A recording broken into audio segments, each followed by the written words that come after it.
a connu un processus d'élargissement, la démocratisation, la massification. Car il faut bien utiliser le mot de massification, même si jusqu'à l'heure actuelle, une partie majoritaire de la population n'a pas un accès à l'enseignement comme ça devait être. Une massification de l'éducation. La massification a produit quoi? D'abord un désarroi dans les méthodes d'apprentissage. Il est évident que ceux qui étaient destinés à une élite, comme méthode, et qui donnaient des résultats, le meilleur, tout seul prix, d'ailleurs, etc., les écoles, qui allaient à l'étranger, qui millièrent, le système donnait des résultats. Mais à partir du moment où il y a démocratisation et massification, c'est clair que la méthode d'apprentissage craque. Mais c'est clair aussi, et ce n'est pas seulement en Haïti, c'est clair aussi que la massification amène le risque d'une médiocrisation du système éducatif. C'est le risque. Il faut essayer d'éviter ça, mais ça arrive ailleurs. Donc c'est un risque inhérent à la massification. Il faut pouvoir, au moment où on y fait face, tenir compte de ça de manière à avoir le remède approprié. Le système éducatif a donc volé en éclats et la privatisation, voilà quelque chose d'important, qui nous montre pourquoi il faut faire attention avec ce que l'on dit de l'étranger. On nous dit qu'il faut tout privatiser. Mais comment? La privatisation est un idéal par rapport à l'utilisation. Comment? De quelles conditions? La privatisation qui s'est faite en Haïti a donné comme résultat la commercialisation de l'école. La commercialisation de l'école privée a amené quoi? L'abandon de... Non, je ne dis pas toutes les écoles, mais l'abandon de tout souci pédagogique au profit de la rentabilité financière. J'ai vu fonctionner des écoles. J'ai été voir, parce que je m'intéresse au système éducatif. J'ai pris contact, nous sommes en train d'essayer de faire quelque chose avec certaines écoles. Mais c'est simplement un business. C'est simplement un business. Il s'agit de recruter des professeurs qui savent lire et écrire. J'y arrive parfois, de leur payer le moins possible et de leur donner des classes incroyables à faire. Le système a volé un éclat. C'est évident. Il y a des élèves du baccalauréat qui ne savent pas lire. Je suis formel à cet égard. J'ai fait l'expérience une fois, arrivant dans une école, de dire, mais je n'ai pas fait exprès, j'en ai pas ce résultat, de dire, voici un texte qui mériterait d'être lu, etc. J'ai dit, bon, nous étions en classe de troisième. J'ai dit, bon, un tel, je prends un, lisez-le moi. Je ne pouvais pas. J'étais en classe de troisième, il ne pouvait pas lire. Je ne pouvais pas. Alors maintenant, ajoutez à cela la tentation que nous avons de dire, abandonnons le système de contrôle étatique parce que c'est français, c'est retardataire, prenons le système moderne, faites comme aux États-Unis, les high school, il n'y a pas un certificat de fait d'études générales.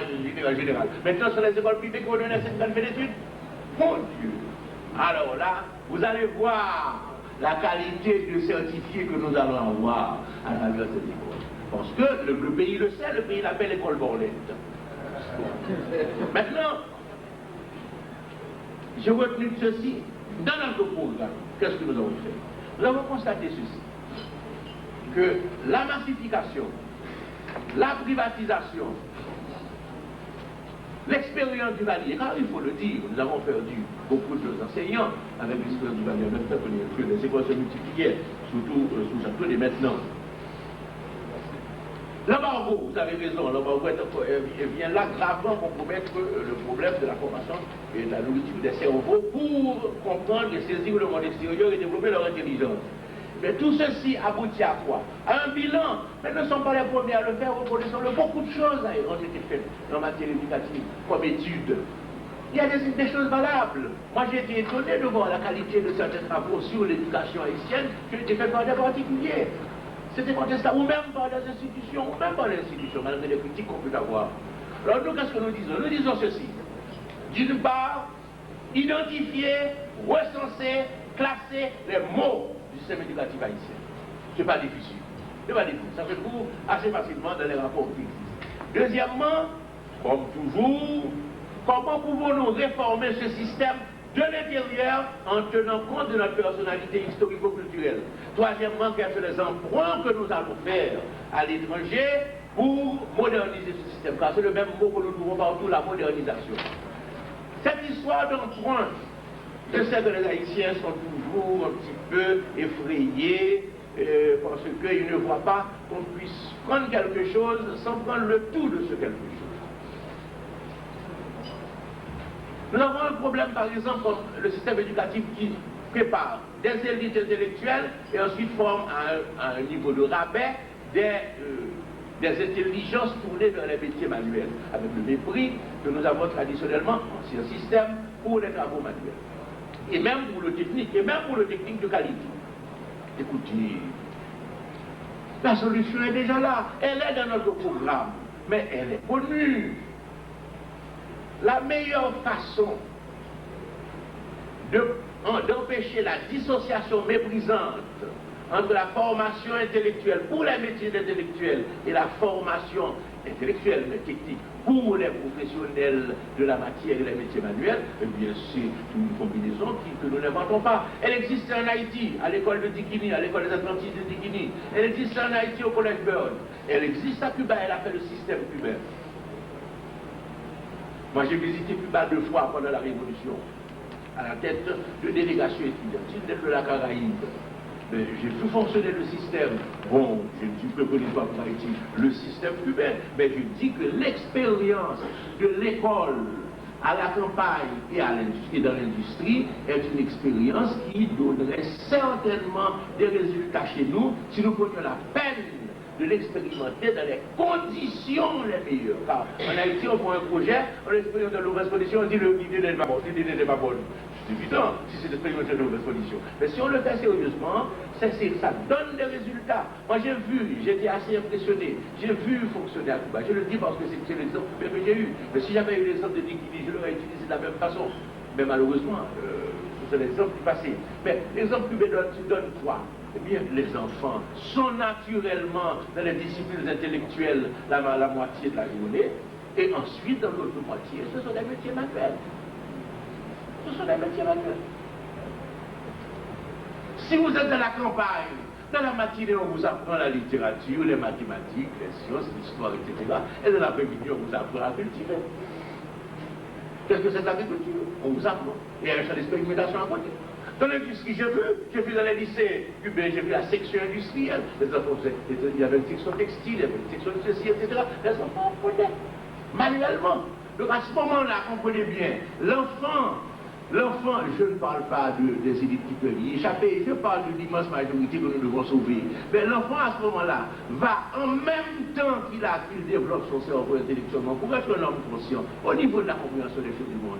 Mais en même temps aussi, il associe le travail manuel, il ne se sent pas infériorisé en s'adonnant au travail manuel. Maintenant, je vais plus loin. Dans le système, on peut, en organisant l'enseignement technique professionnel, nous le préconisons dans nos filières, mais sans pouvoir développer, on peut faire en sorte que les titres qui font tilt dans l'esprit des parents, ah, même les petites me gagnent licence, même les petites me gagnent maîtrise, eh bien pourquoi pas dans le domaine des métiers manuels? Pourquoi pas?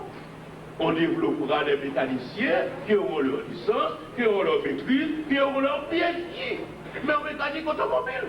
Pourquoi pas? Ce seraient des bons mécaniciens au plus haut niveau. Et c'est ce qui se fait, des charpentiers avec leur maîtrise et bientôt leur PhD. Pourquoi pas? Le prestige du titre, le niveau de connaissance, etc. existe là. Mais on le fait. Et ceci empêche le métier manuel d'être considéré à tous des normes inférieures. Mieux. En Haïti, et ça s'est fait déjà en France, pays évolué. En Haïti, on délaisse certains métiers manuels qui enrichiraient davantage l'Europe que la poursuite d'études médicales impossible. On connaît des ingénieurs et des médecins qui sont chauffeurs de taxi alors que les plombiers font un argent fou. Alors, seulement la société dit c'est un plombier. Mais si ce plombier est formé, il a sa maîtrise, il a sa licence, il a son PhD, il a le prestige social attaché à sa fonction, même donc l'argent attaché à sa fonction. C'est une réforme d'éducation qu'il nous faut faire, mais qu'il faut commencer avec sérieux. Car ce que je constate en Haïti et qui me navre, c'est que toutes les bonnes idées, nous les prenons, nous les prostituons. Et nous passons, professeur, à la deuxième et dernière question de M. Yves. Mais nous vous rappelons que immédiatement après la réponse du professeur, la réponse de 5 minutes cette fois-ci, et nous aurons une pause de 5 minutes, et après cette pause, le public il reviendra à l'assistance au public ou à certains membres de l'assistance de poser telle question que de raison au professeur de Simaniga qui vous répondra avec autant de... Yes. Et aussi longuement qu'il le désire. Merci. Je vous ai eu à l'usure. Monsieur le professeur, quand on vous écoute parler, on a une certaine tendance à vous poser des questions qui sont de nature à vous porter à disserter autour de la Constitution haïtienne, mais je veux changer de sujet. Nous allons parler et considérer que notre pays se trouve au sein des Caraïbes, près des États-Unis, ce qui n'est pas négligeable, on ne peut pas négliger ça. C'est très important. Donc, nous devons considérer nos relations avec les États-Unis, nos grands amis, le Canada et la France, de même que nos relations avec nos partenaires caribéens, et enfin, ce qu'il faudra faire quant à nos congénères africains. Quelle politique internationale proposez-vous?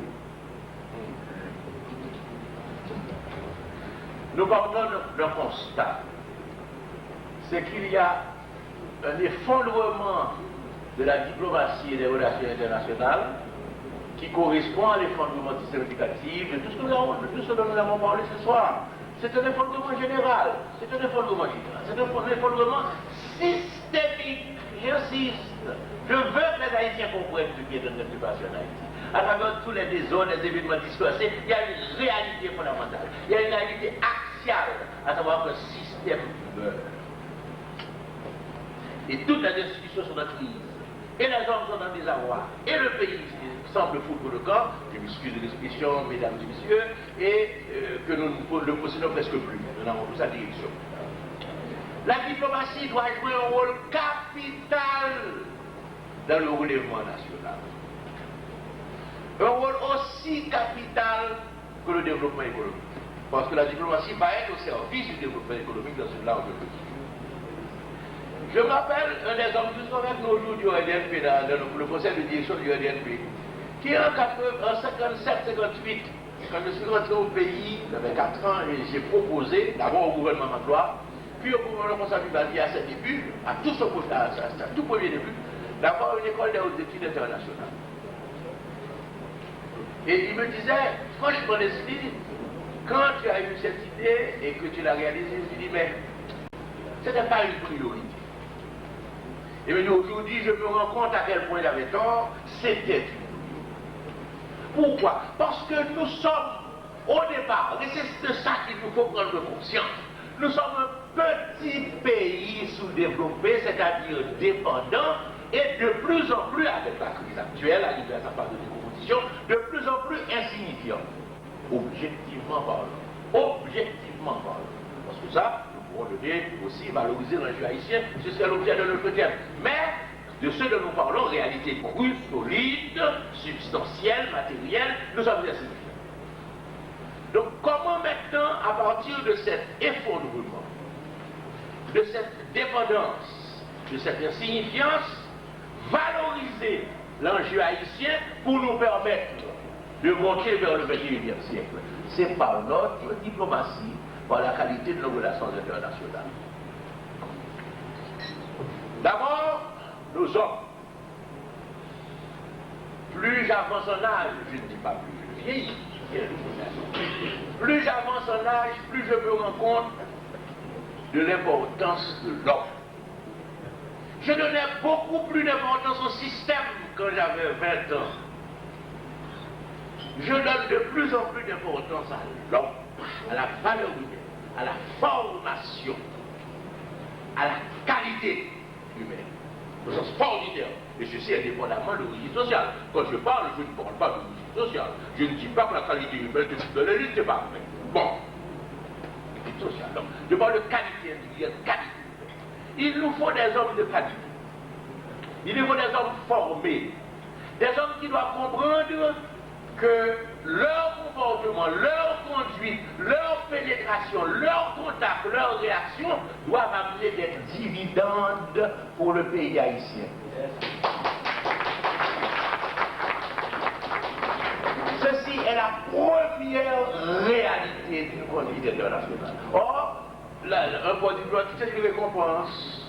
On s'en va à l'étranger, on a un coupon, on a un chèque mensuel, et puis on fait rien, on ne fait même plus les rapports qu'on faisait autrefois, et qui étaient quand même des choses importantes, sur des missions, en consulaire, on va les rapports. Maintenant, ça n'existe plus. Donc, on dit, doit ne faire plus rien, sauf qu'il décide, à certains postes particuliers, de tenter quelque chose. Pour le reste, il attend son chèque mensuel qui n'arrive d'ailleurs pas. Bon, ça c'est un autre problème.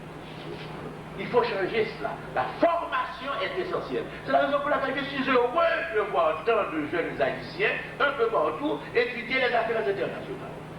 Vous ne pouvez pas vous imaginer, parce que dans le que je suis dans le domaine, c'est pourquoi je suis dans cette place-là, vous ne pouvez pas vous imaginer la quantité d'haïtiens qui étudient les affaires internationales.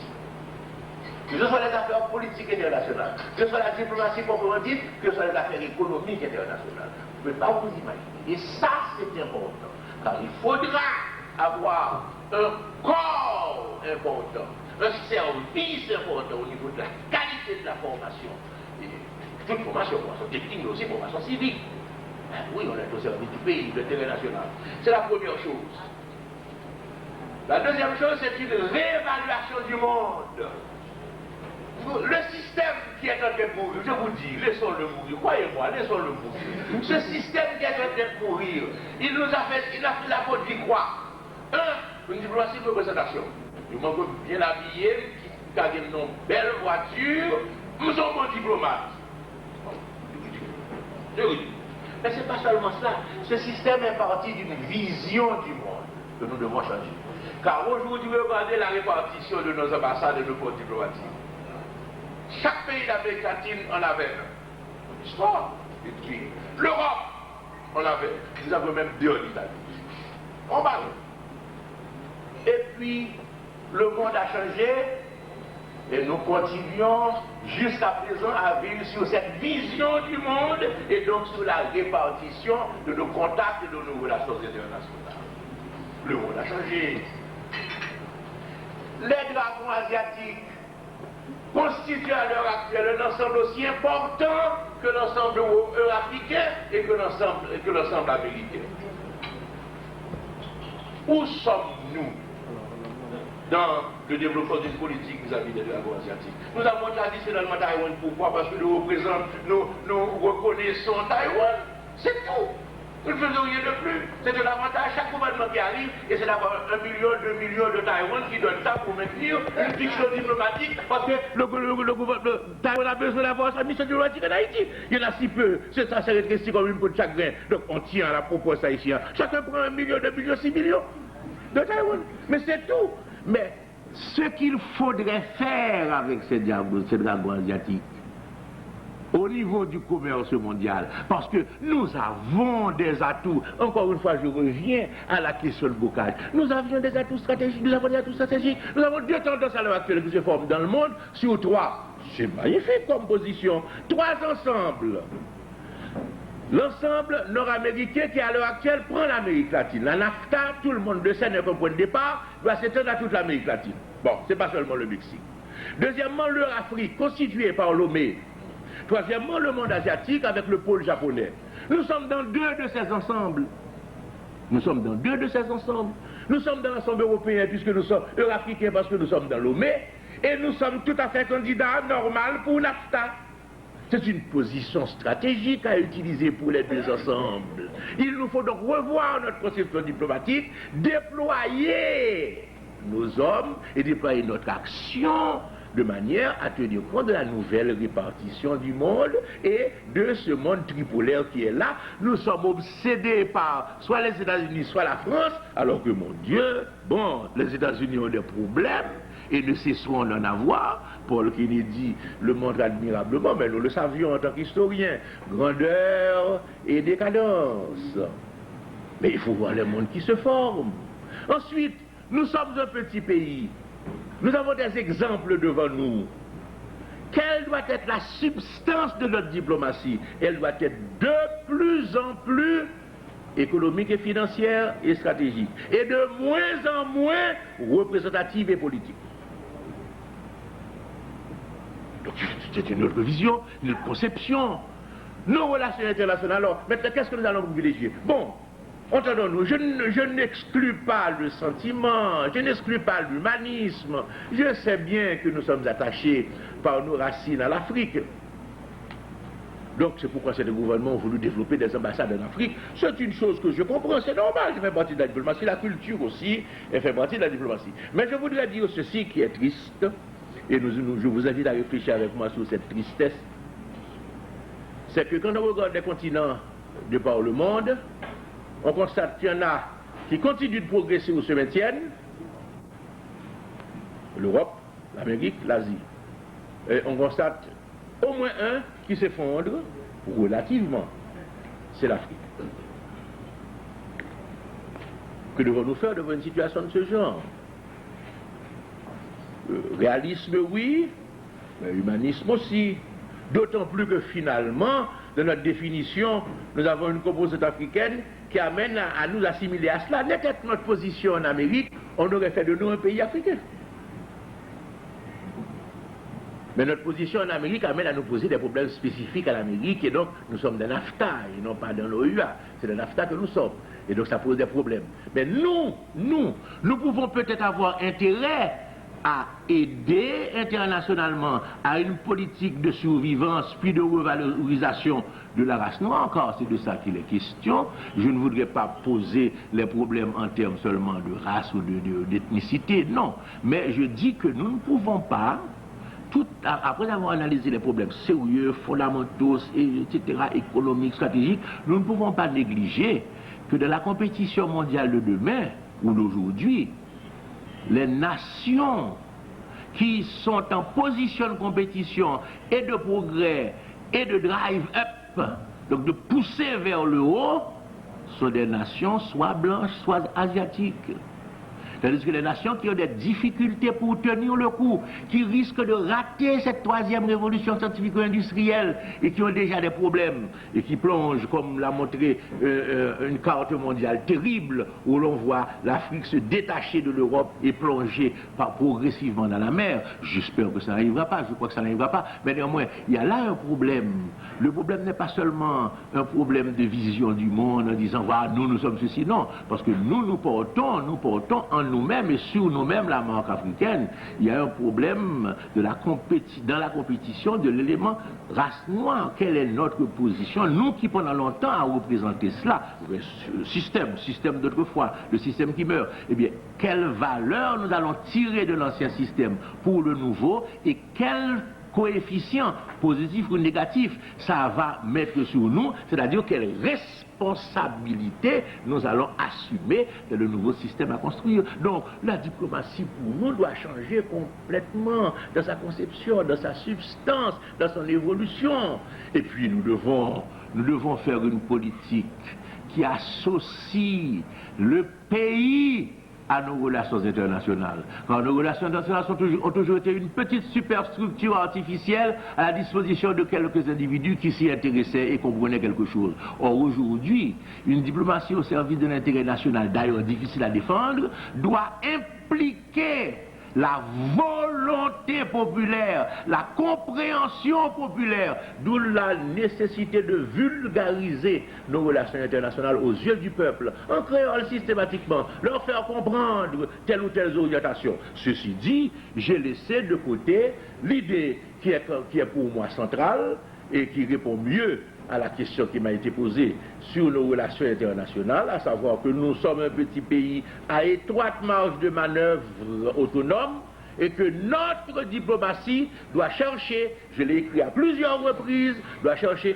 à élargir cette marge de manœuvre autonome au profit de l'intérêt national. Nous avons des limitations, c'est clair. Nous ne serons jamais peut-être, certainement peut-être, les États-Unis en matière de politique étrangère, ou la France ou l'Angleterre. Nous avons des limitations, les contraintes de petits pays. Mais nous pouvons élargir avec intelligence, avec compétence et avec sérieux et le sens du patriotisme, nous pouvons élargir cette marge de manœuvre, aujourd'hui très étroite, la plus étroite que ça ait jamais été dans notre histoire, car il s'agit pour nous de perdre tout, mais seulement notre souveraineté. Déjà, nous ne possédons presque plus le pays. Mais une marge de manœuvre extraordinairement étroite à élargir de manière à ce qu'il y ait possibilité de concevoir une recherche de l'intérêt national qui ne soit pas purement et simplement de tendre la main vers les partenaires étrangers.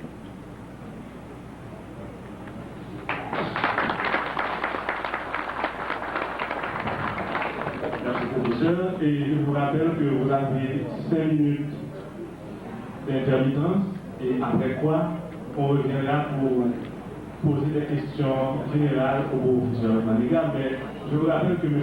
Kievan Sport, qui aurait dû être membre du panel, s'est inscrit pour poser une question en première loge. Vous voulez bien regarder vos sièges, s'il vous plaît.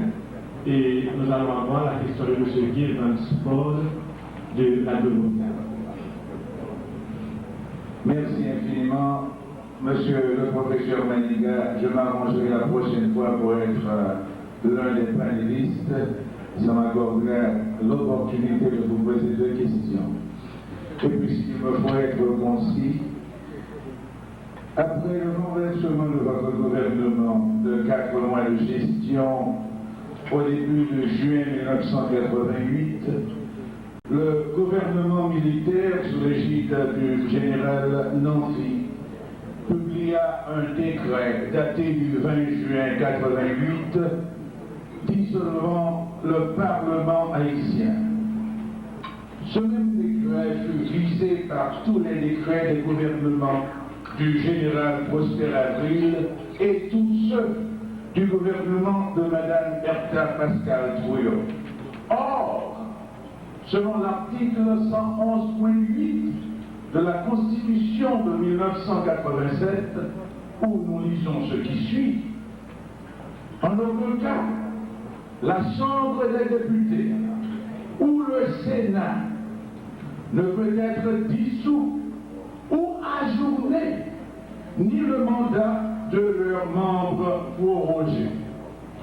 Vu que le décret du 20 juin 1988 était une mesure extra-constitutionnelle qui nous achemina vers les élections du 16 décembre 1990, pensez-vous, monsieur le professeur, que l'abrogation de ce décret, pour cause d'inconstitutionnalité, serait une option salutaire dans la recherche intense d'une solution définitive à la crise haïtienne actuelle, ce qui entendrait le retour inconditionnel de la 44e législature avec droit et option d'assurer la mise en vigueur des articles 148 ou 149 de la Constitution ou pour toute bonne mesure votre remise au pouvoir. Bien.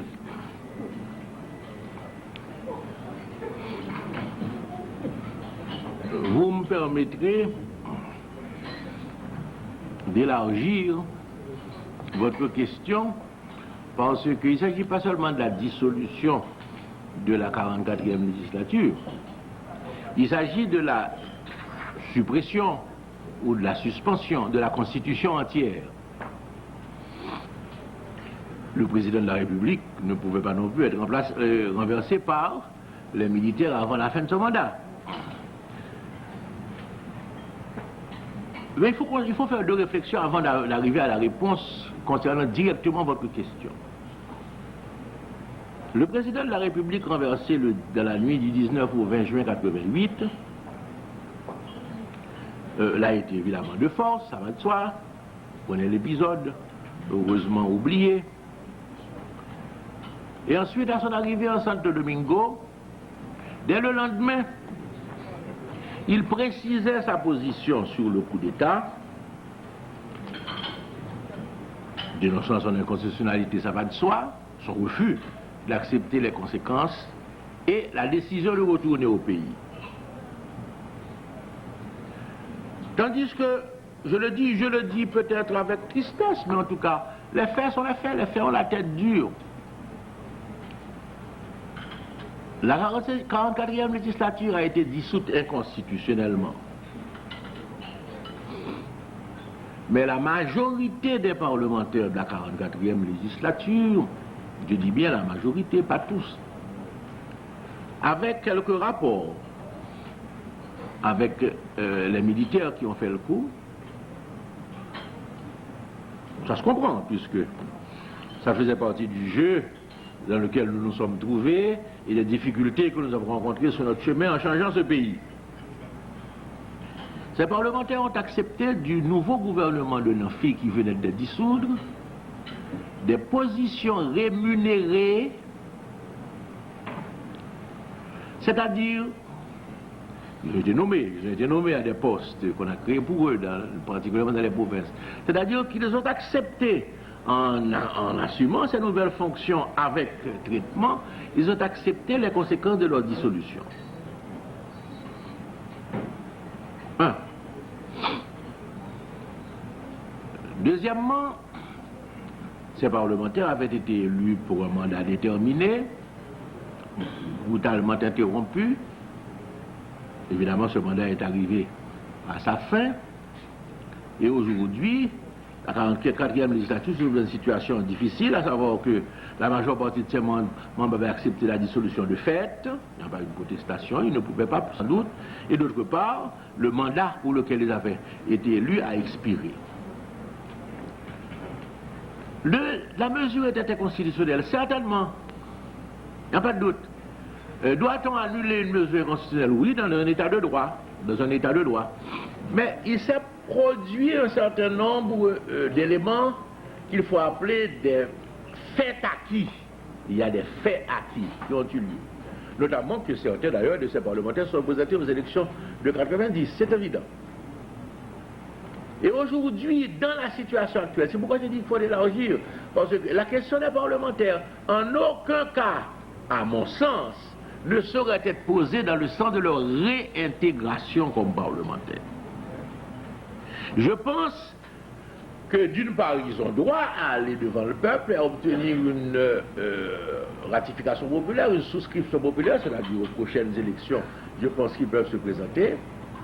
Et deuxièmement, je dirais ceci, parce que la question a été posée d'une autre façon, c'est pourquoi je réponds de cette façon qui vous paraît longue, ou par un chemin. On a voulu dire que si, à l'époque où je devais retourner au pouvoir, en vertu de mon mandat de 5 ans, on a voulu dire si je retournais, la 44e retournait avec moi. Et j'avais dit attention, il faut dissocier les deux questions, parce que d'un côté, il y a la question présidentielle, de l'autre, il y a la question parlementaire, il n'y a pas de solidarité organique nécessaire, et deuxièmement, il y a des destins constitutionnels différents depuis le coup d'État. Donc, je ne pense pas, pour être clair avec vous, je ne pense pas que la réintégration de la 44e se pose, et même si elle se posait, puisqu'en Haïti n'importe quoi peut arriver, même si elle se posait, ça n'entraînerait pas pour autant un effet sur la question présidentielle. Bon, maintenant, je vais aller plus loin dans ce que implique votre question sans que vous l'ayez explicité. Nous allons vers des élections en Haïti. Elles sont constitutionnelles. En décembre, nous devons avoir des élections pour les CASEC, pour les municipales, pour toute la Chambre et pour au moins un tiers du Sénat.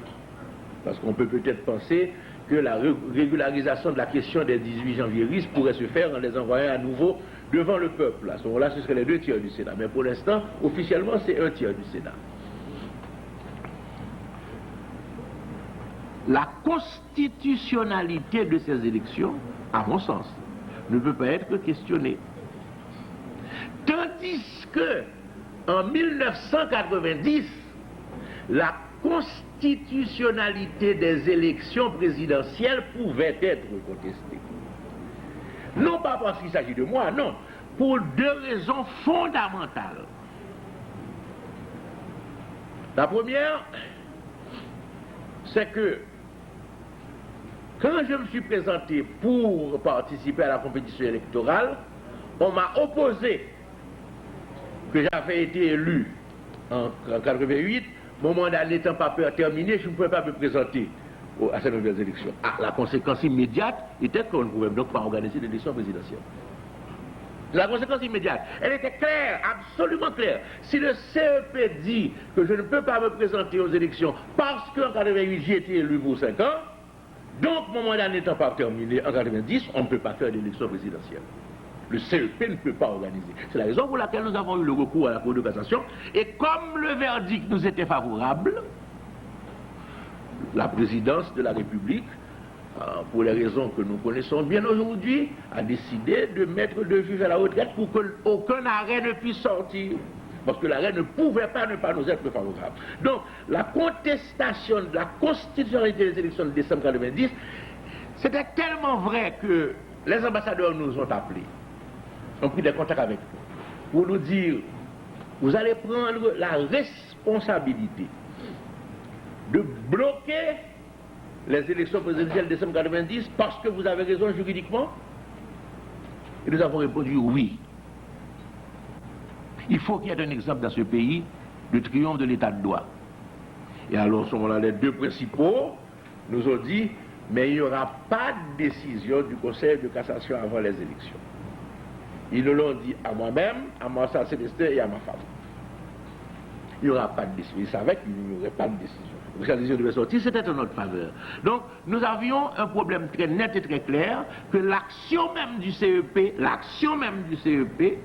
obligeait juridiquement, et pas seulement logiquement, juridiquement à ne pas avoir d'élection présidentielle en 1990, étant donné les raisons qui sont données.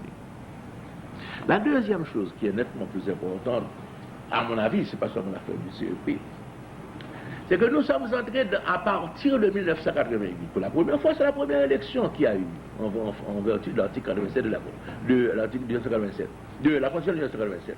Nous sommes entrés dans une nouvelle ère politique. Les gens n'ont pas assez ne sont pas assez penchés sur la question. Pourquoi? Parce qu'on est venu avec un mythe, à savoir que les premières élections démocratiques de ce pays, c'est les élections de décembre 90, etc. On a oublié le fondamental de 88, à savoir que pour la première fois, la Constitution amenait l'armée dans ses casernes et le pouvoir civil en position de suprématie sur les autorités militaires. C'est l'expérience Maniga de janvier 88.